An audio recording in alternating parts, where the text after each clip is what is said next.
it's when you're hiring, it's about finding out where somebody's going to swim downstream. Okay? And it's really a conversation to figure out, to say, is this person that I'm considering to hire, are they going to feel empowered to do whatever it is that I'm hiring them to do? Are they going to feel like they're waking up every single morning and they're going into their role and they feel just great, right? Or are they going to sort of trudge along and be like, oh, I got another 9 to 5, I can't wait to the weekend? Okay?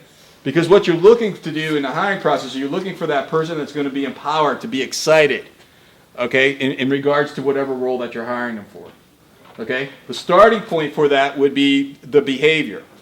Okay, so if you're looking for a salesperson, you're going to be looking for somebody that's assertive, somebody that's relationship driven, somebody that gets it done, somebody that may be perceived as a risk taker. If you're looking for somebody that's administrative help, then you're going to be looking for somebody that is maybe a little bit more cautious, a little bit more steady, somebody that's going to dot the I's and cross the T's. Okay, so those are two very distinct behaviors. Can you guys understand the difference between those two? Okay, now there's a lot of tools out there that will allow for you to identify that, and the behavior of the individuals that you will hire is really the starting point to the hiring process. So we say it's 25% of the hiring process, yet it's the first 25%. Okay, so for example, if you're not a risk taker, if you're not personable, not relationship driven, not assertive, okay, then you're probably not going to be in a good role in regards to a salesperson. Would you guys agree with that?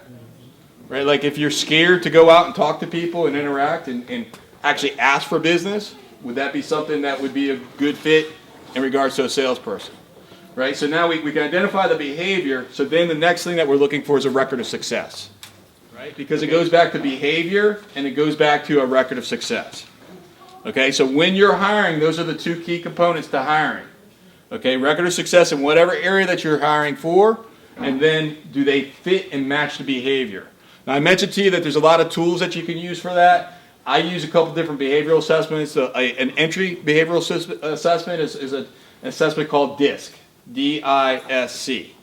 DISC was created in the 1920s by a gentleman named Dr. Marlston. Dr. Marlston also created Wonder Woman and the lie detector test. So now next time you guys are playing Trivial Pursuit, you're good to go. Okay, so this was not a technology that was trademarked, yet it was. So there's been a lot of different variations of the technology through the years, but in general, the D stands for driven or driver, the I stands for influencer, the S stands for stable, okay, and the C stands for correct, and there's some other words that you can interchange there as well. Okay, so that's a basic technology. You can go on TonyRobbins.com and maybe it's AnthonyRobbins.com, and you can find a free DISC assessment on there. There's a website called Wize, W-I-Z-E, hire.com that will screen through applicants for you and will rate them based off of the metrics of whatever behavior that you're looking for, and will give you a score to say, well, this person indicates that they have a behavior of say 70% of a behavioral match, right? So this will allow for you to screen through. I go through about 100 applications a week for different roles that I hire for, yet I only really have about 5 conversations a week, okay? Because I'm looking for a behavioral fit before I even engage in a conversation with somebody, okay? What questions do you guys have in regards to hiring or anything? Before this, I'm sorry, I should have said this before I say that, right? And I want to answer your questions. I wanted to make sure that I didn't sidestep something, because I started the conversation really talking about my life was not ideal for about 10 years after the military, right? So you guys all got that? Then I transitioned into something that I have such a healthy relationship with my wife and my daughter, and that is that is what drives me in my life today. Okay? So if any single person in this room today can shorten that gap by 10 years, from a 10-year journey to anything less than 10 years, that would be freaking awesome. Okay, so that's my request of you. All right, and that's the reason why I shared that with you. So I wanted to make sure I got that. So you had a question? About the hiring piece, were you ever, because I know you've got no fear because you don't have the gene. Thank you for sharing, because I'd like to find that one. just missing. When you were first hiring folks, how did you overcome, if you had any, fear of not finding that right person, or basically learning how to say, you're just not a good fit with the organization in a very kind of nice way? There was something about a behavior, because Yeah. I've heard, especially I went through CAP 3 times because transition assistance program, because I just didn't get it right. And, one of the hiring folks was saying, based on behaviors and mannerisms, people usually with time in the military were different from people that are not. Did any of that make sense to you as far as when you said no, were there bells and whistles that went off for you as hiring? I guess that's 2 different questions. Were there anything that dissuaded you from hiring somebody just on the behavior, and how did you overcome saying no, you're not there? How did you come to say no, it's not there? Okay, so if I understand your questions, the ones of really short answer, so I can answer that first, is like, how do you say no? Is that okay?